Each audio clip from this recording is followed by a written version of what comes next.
Magandang araw mga kagabay. Ngayon po yung March 16, 2026, araw po ng Lunes. Ako po si Father Marvin at ang ating ebanghelyo ay hango sa ebanghelyo ni San Juan, chapter 4, verse 43 to 54.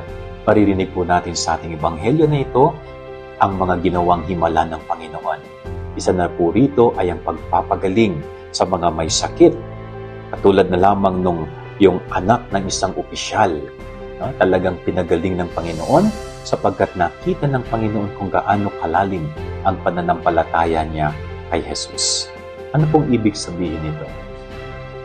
Pagdating po sa Diyos, wala pong imposible. Kaya, kung sinasabi natin na to see is to believe, sa Diyos baliktad po, believe and you will see. Kapag ikaw ay naniwala, mangyayari at mangyayari.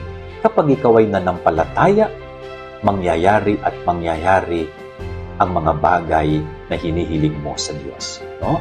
Believe and you will see. Tandaan po natin itong salitang ito. Believe and you will see, hindi tayo bibiguin ng Diyos. Yan ang ating gabay-araling maghapon. God bless po sa inyo lahat. Pagpalain kayo ng Panginoon.